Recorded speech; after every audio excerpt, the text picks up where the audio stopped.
السلام علیکم دوستوں، دس از عباد الرحمن۔ آج ہم پڑھنے جا رہے ہیں سیمن کمیشن کے بارے میں۔ آج کے اس ویڈیو میں ہم سیمن کمیشن کے بارے میں کیا کریں گے، بات کریں گے کہ یہ جو کمیشن انڈیا میں بھیج دیا گیا تھا اس کا مقصد کیا تھا، اور اس کے علاوہ جو اس کی ریکمنڈیشن ہے ہم کیا کریں گے اس کے بارے میں بھی بعد میں بات کریں گے۔ اس ویڈیو کو دیکھنے سے پہلے آپ کو میری پچھلی ویڈیو مونٹیگی چیمسفورڈ ریفارم 1919 کے بارے میں کیا کرنا ہوگا، پڑھنا ہوگا، آپ نے اس کو دیکھنا ہوگا۔ اگر آپ اس کو دیکھیں گے تو آپ کیا کریں گے، اس ویڈیو کو آسانی سے سمجھ جائیں گے۔ جب مونٹیگی چیمسفورڈ ریفارم 1919 انٹروڈیوس کروا دی گئی تو حکومت نے کیا کیا، اعلان کیا کہ 10 سال بعد ایک کمیشن ہندوستان بھیجا جائے گا جو ان اصلاحات کے اثرات کا جائزہ لے گا، اور ہندوستان کو جو مزید اصلاحات ہیں وہ کیا کرے گا، تجویز کرے گا۔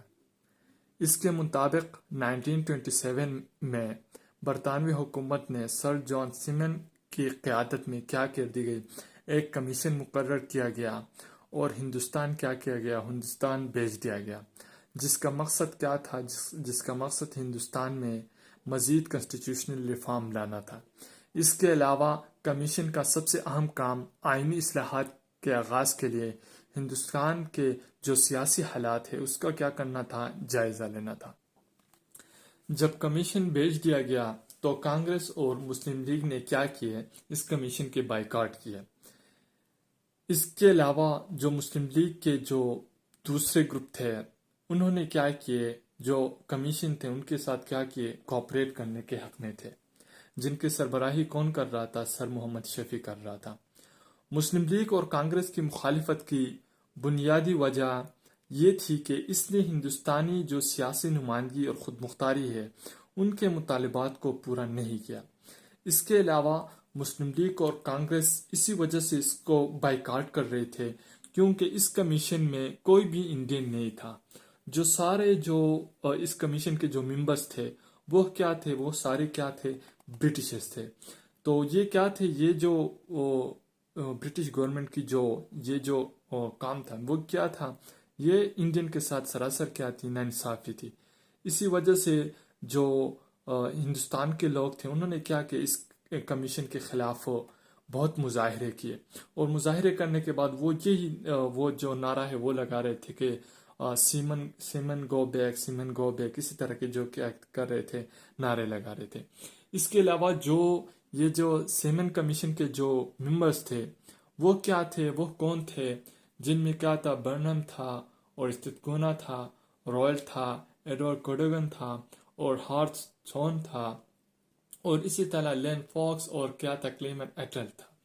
یہ جو لوگ تھے یہ کیا تھے، یہ اس کمیشن کے کیا تھے، ممبر تھے، اور ان کو جو ہیڈ کر رہا تھا، لیڈ کر رہا تھا، وہ کون تھا، وہ سیمن تھا۔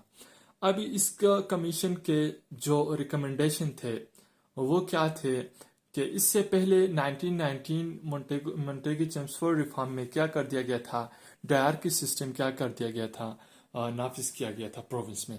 ابھی کیا کر دیا گیا، اس میں یہ ریکمنڈیشن دی گئی کہ جو پروونس میں جو ڈائرکی سسٹم ہے اس ڈائرکی سسٹم کو کیا کر دیا جائے، اس ڈائرکی سسٹم کو کیا کر دیا جائے، ختم کر دیا جائے، اور اسی طرح جو انڈیا ہے اس میں کیا کر دیا جائے، اس میں جو فیڈرل فارم آف گورنمنٹ ہے اس کو کیا کر دیا جائے، نافذ کر دیا جائے۔ اسی طرح جو ووٹ کا حق ہے اس کو بھی جو زیادہ لوگ ہے، زیادہ لوگوں تک کیا کر دی جائے، توسیع کر دی جائے، مطلب زیادہ تر لوگوں کو کیا کیا جائے، حق دی جائے۔ اس کے علاوہ جو سندھ کی بمبئی سے علیحدگی کے حوالے سے ایک ماہر کمیٹی کیا کر دی جائے، تشکیل کر دی جائے۔ سندھ کی علیحدگی کی اجازت کیا کر دی گئی، نہیں دی گئی۔ سب سے پہلے جو فائنینشیل کانسیکوینسز ہیں ان کی کیا کر دی جائے گی، ان کی کیا کر دی جائے گی، تفصیلی انکوائری کر دی جائے گی۔ اس کے بعد کیا کر دیا جائے گا، جو سندھ اور بمبئی کی جو سپریشن ہے اس کے بارے میں کیا کر دی جائے گی، بات کر دی جائے۔ یہ جو ریکمنڈیشن تھے یہ کیا تھے، یہ جو سیمن جو کمیشن ہے اس کے کیا تھے، ریکمنڈیشن۔ اچھا دوستوں، یہ تھا آج کا ہمارا لیکچر۔